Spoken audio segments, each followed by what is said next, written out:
What's your challenge right now with the business? There's quite a few challenges. I mean, I think that, earlier you had mentioned the FTC and Uber lawsuits. I think like dealing with all of the, we're in a heavily regulated industry. So dealing with the changing regulatory landscape has been really challenging. That's probably been something that we've been focused on for the last couple of years. There's been various rule changes and there's been court cases that have gone both ways. So I'm just trying to navigate that. And we operate in about 39 states across the US. So we're not only dealing with federal regulations, but we're dealing with state and also city regulations as well. So it's a lot to manage. Shaun, can you break down the regulations that are impacting your business? Is this gig economy stuff? Is this hazardous materials? Just dial that in for us. Oh, well, it could be both. But yeah, gig economy stuff. So just the balance between like contractors versus employees. Mm-hmm. And we do deliver some goods that are like hazmat. So that's also applicable, such as like large quantities of paint. So yeah, I would say like that's definitely been one of the biggest challenges that we've had to overcome. On the gig economy, the good news is DoorDash and Uber and Lyft and any number of people are kind of way ahead of you in bigger targets. So you can draft behind their best practices, I suppose.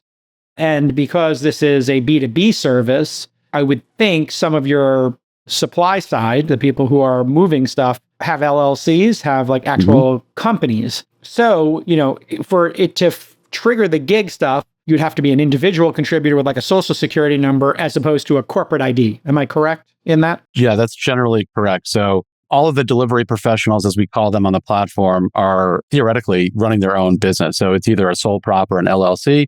So I think that does help out a lot. But it doesn't completely remove us from being a target. But the fact that a lot of these guys do have their own business set up, especially if you have like a box truck or a cargo van in particular. Those are commercial vehicles. You're clearly running a business there. So that's actually could be a very interesting way for you to preempt this, is on your website, in your training materials, in the marketing, making it explicitly clear. We help businesses that are shipping stuff find businesses, not, rides, businesses that could service them. And That's we right. have a take rate, et cetera. And then letting people know, hey, and literally having this in your FAQ or your training. If you're an Uber driver, if you're a moving company and you charge cash, and you're part of the gig economy, here's the steps for you to become a business. And here's the benefit and the cost. And if you built that out as a section, when they come to you, you can say, listen, I'm acting in good faith. We are saying on our website, here's how to create an LLC. Here are some places you can go do that.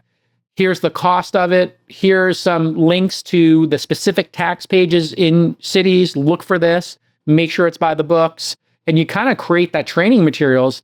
That would be very powerful. And another reason it would be powerful is states love to have people incorporate because they make money from that. And it takes underground money and takes it out of the cash on Craigslist market and moves it to the above ground, and now you're a white knight. And when they come to you, you can say, listen, we're trying to city of San Francisco, Delaware, New York. We're getting you more registrations. And here's how we're doing that. And those people are paying corporate taxes and then having to pay personal taxes again, or they have a pass through, whatever. So we're taking what's on Craigslist or, word of mouth and cash being given under the table to deliver stuff, and we're moving it above ground to collect taxes. That's going to be really the way to handle this.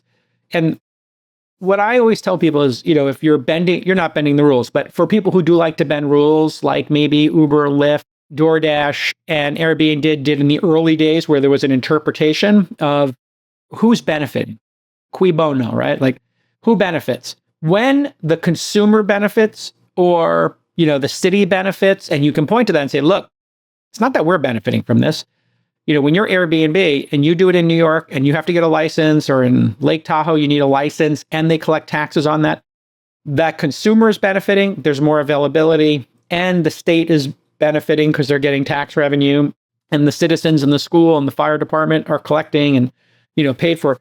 That's awesome. Now, if you are doing it and you're benefiting, like the example I've used in the past is when Parker Conrad from Zenefits did his little, hey, let's get through insurance certifications faster. It was a totally fine concept. Like, oh yeah, I want to get people certified faster. But he was kind of bending the rules, like taking them through tests that were kind of rote with this like toolbar extension or something that made them look like they were reading each page and they weren't. That was the allegations, or that was the charge that, wound up in a little sanction from the SEC, I think, and some of these insurance companies. That felt like that was benefiting Zenefits, not the consumer. So just ask yourself that, who am I benefiting? And I think you have the high ground there.